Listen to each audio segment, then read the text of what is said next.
এই এলাকায় আমি একটা খণ্ড চিত্র আপনাদের সামনে 1 মিনিটে তুলে ধরতে চাই। এটি রাজধানী ঢাকা একটি গুরুত্বপূর্ণ এলাকা। তার পাশেই আমাদের গর্বের সেনানিবাসের হেডকোয়ার্টার, আরো অনেকগুলা গুরুত্বপূর্ণ প্রতিষ্ঠান চতুর্দিকে আছে। এই ধরনের একটি এলাকায় যেখানে 8 থেকে 10 লক্ষ মানুষের বাস, সেখানে কি কি সামাজিক পরিষেবা বা সুবিধা থাকতে হবে আর কি আছে আপনারা একটু আশা করে দেখে নেবেন। মসজিদ আছে সর্বমোট 148টা, আলহামদুলিল্লাহ। প্রায় সকল পাড়ায় মসজিদ আছে। ঢাকাকে বলা হয় মসজিদের শহর। গির্জা আছে 8টি, এখানে মন্দির আছে 1টি, ইয়াতিমখানা আছে 27টি, কওমি মাদ্রাসা আছে 23টি, হাফিজি মাদ্রাসা আছে 56টি, সরকারি প্রাথমিক বিদ্যালয় আছে 6টি, কিন্ডার গার্ডেন আছে 29টি, স্কুল আছে 22টি, প্রাইভেট হাসপাতাল আছে 12। দুঃখের বিষয়, এত বড় এলাকায় একটাও আন্ডার গ্রাজুয়েট কলেজ নাই, একটা মানসম্মত হাসপাতাল নাই, সেটা সরকারি হোক কিংবা বেসরকারি হোক। প্রাথমিক লেভেলে কিছু হাসপাতাল আছে, বেশিরভাগ বেসরকারি। এই এলাকায় 3টা বড় খাল আছে, এগুলাকে খাল বলা যাবে না, এগুলো এখন ময়লার ভাগাড়। আর পাশ দিয়ে হাঁটতে গেলে আপনি নাক চাপা দিয়েও হাঁটতে পারবেন, আপনি অসুস্থ হয়ে পড়বেন, মাথা ধরবে এবং আপনার মাথার ব্যথা শুরু হবে। এর সাথেই পাল্লা দিয়ে বসবাস করছে অসংখ্য মানুষ। ড্রেনগুলা একেবারেই অপরিচ্ছন্ন, মশা মাছির ভাগাড়, প্রজনন কেন্দ্র। রাস্তাগুলো সরু, যা একটু বড় করা হয়েছে রাস্তার মাঝখানে একটা লাইট পোস্ট। এটা দেখার কেউ নেই, সরানোর কোনো প্রয়োজন নাই। ভাঙা রাস্তা, বাচ্চারা স্কুলে যাওয়ার সময় 3বার হুন্ডে খেয়ে পড়ে, তার সাথে হাতে ধরা মাও পড়ে যায়। সন্ত্রাস, মাদক এই এলাকায় দীর্ঘদিন ক্ষতিগ্রস্ত করেছে। আমরা তার নিখুঁত চিত্র তুলে আনার চেষ্টা করছি। মহান রব্বুল ইজ্জতের ইচ্ছায় আপনাদের ভালোবাসা, সমর্থন এবং ভোটে যদি বাংলাদেশ জামাত ইসলামী এখানে বিজয় লাভ করে, আমরা কথা দিচ্ছি এই অভিযোগগুলা নিয়ে বাসায় গ্যাস সাপ্লাই নাই, সারাদিন মহিলারা তাকিয়ে থাকেন কখন গ্যাস আসবে আর হাটটি পাশন বসাবে। আমরা আপনাদেরকে কথা দিচ্ছি, আপনাদেরকে সাথে নিয়ে আপনাদের পাশে দাঁড়িয়ে ইনশাল্লাহ এই সমস্ত সমস্যার সমাধান আমরা করব। যেটা পারবো না, কেন পারছি না, যেটা দেরি হচ্ছে কেন দেরি হচ্ছে, এটা জানানোর দায়িত্ব আপনাদের, আমাদের, আর জানার অধিকার আপনাদের। আমরা তো আপনাদের সামনে স্পষ্ট করব। এই এলাকার জন্য মানসম্মত হাসপাতাল এবং শিক্ষা প্রতিষ্ঠান ইনশাল্লাহ গড়ে তোলা হবে। মণিপুর হাই স্কুল সারা দেশের মধ্যে শ্রেষ্ঠ হাই স্কুলে পরিণত হয়েছিল। ফেসিবাদের কবলে পড়ে এই হাই স্কুলের কি হয়েছে আপনারা তার সাথে। আমরা শুধু মণিপুর হাই স্কুল না, এরকম যতটা শিক্ষা প্রতিষ্ঠান আছে সবগুলোকে আমরা দেশের শ্রেষ্ঠ মানে আনার চেষ্টা করব। শুধু দেশ নয়, এই শিক্ষা প্রতিষ্ঠানগুলোতে কিভাবে বিশ্বমানে শিক্ষাদান নিশ্চিত করে যায় তার জন্য আমরা সর্বাত্মক চেষ্টা চালাবো ইনশাআল্লাহ। বাকি সমস্যাগুলো আপনাদেরকে সাথে নিয়ে আমরা সমাধান করব। প্রিয় দেশবাসী, আমি আজ আপনাদের সামনে দাঁড়িয়েছি বাংলাদেশ জামাত ইসলামের আমির হিসেবে না,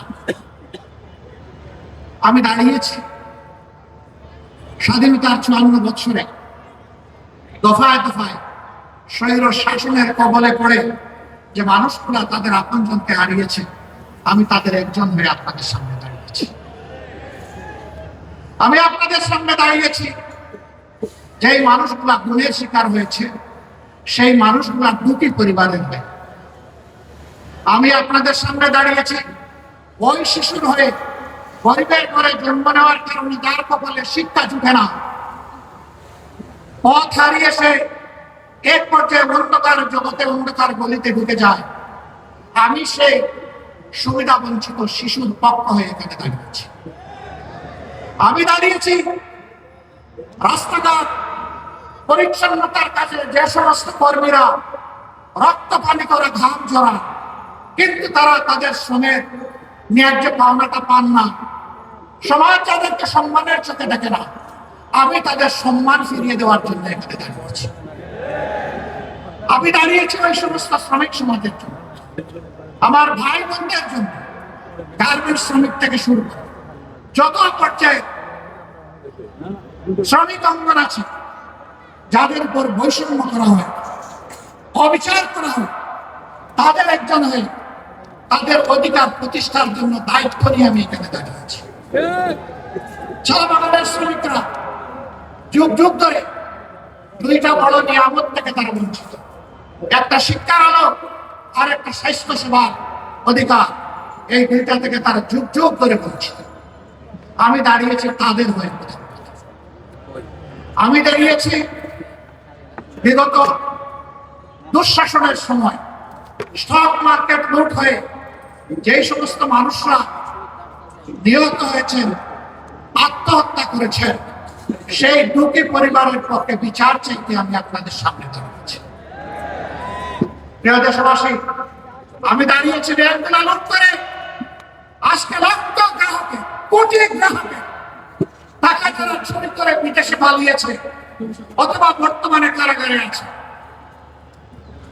তাদের কারণে আজকে যাদের জীবন তছনছ হয়ে গিয়েছে, আমি তাদের হয়ে আপনাদের সামনে দাঁড়িয়েছি।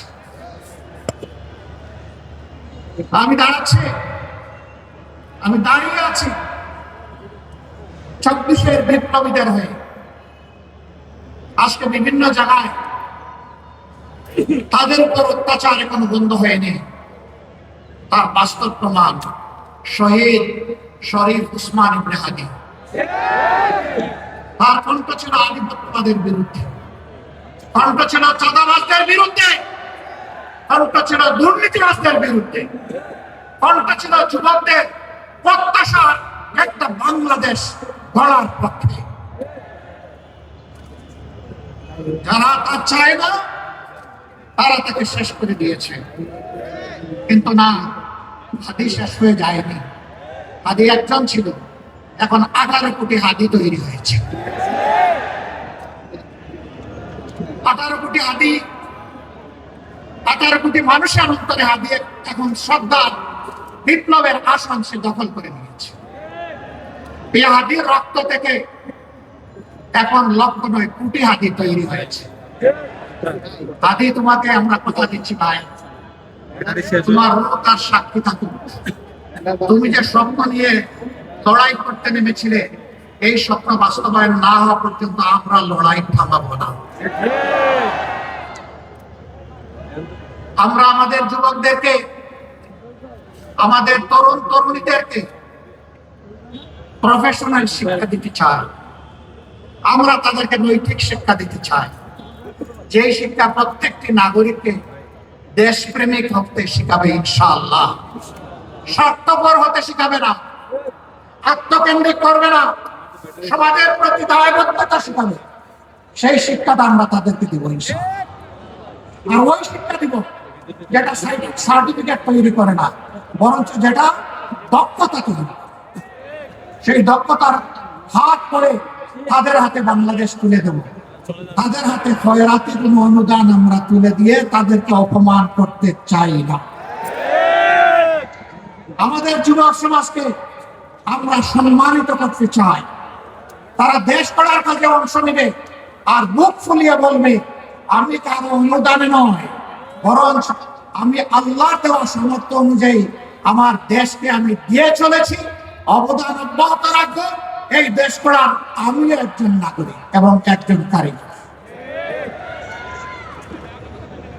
আমরা ওই ধরনের কোনো কার্ডের ওয়াদা দিচ্ছি না।